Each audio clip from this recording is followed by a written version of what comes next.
ఇవన్నీ కూడా వాటితో సమానమైనవే.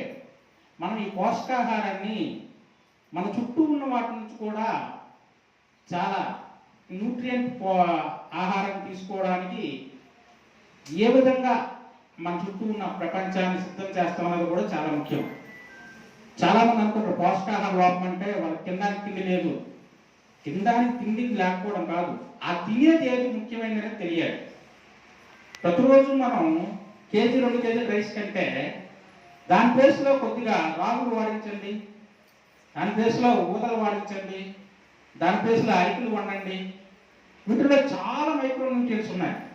అవి ఏ విధంగా తినాలి, ఏ విధంగా తీసుకోవాలి, వాటిని రుచికరంగా రోజు తినే విధంగా ఇష్టపడే విధంగా చేయాలి. అది ఈ పోషకాహార మాసోత్సవం ప్రభుత్వం తాలూగా లక్ష్యం.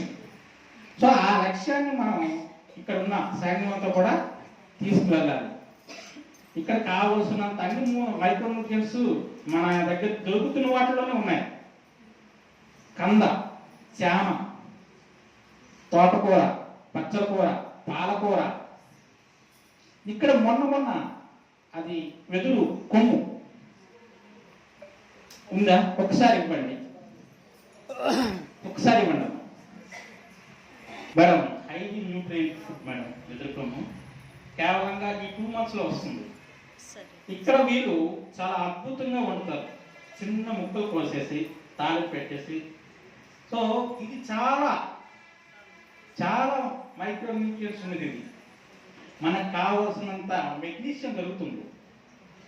మీకు ఎవరికైనా తెలుసా మెగ్నీషియం లోపం వల్ల షుగర్ వస్తుంది?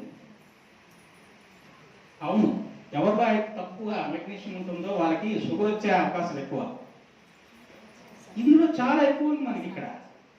సో ఇది చిన్నదేం కాదు, ఒకటే కాదు, ఇక్కడ చాలా ఉన్నాయి. ఇంకొక కర్రీ ఏదో ఉంటుందండి ఇక్కడ,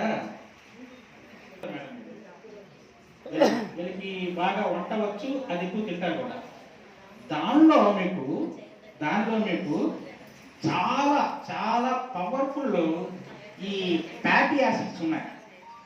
ఏవైతే ఏ కొవ్వులైతే శరీరానికి కావాలో ఆ కొవ్వులు అందించే పదార్థాల్లో అదొకటి. మీరు ఎక్కడికైనా వెళ్ళండి, గుమ్మడి పిక్కలు తింటే వారికి తెలివితేటలు ఎక్కువ ఉంటాయంటారు. గుమ్మడి పిక్కలు పచ్చగా ఉంటాయి. మనకి గుమ్మడి ప్రతి ఊళ్ళో పండుతుంది. మన వాళ్ళు ఎంతమంది తింటున్నారు?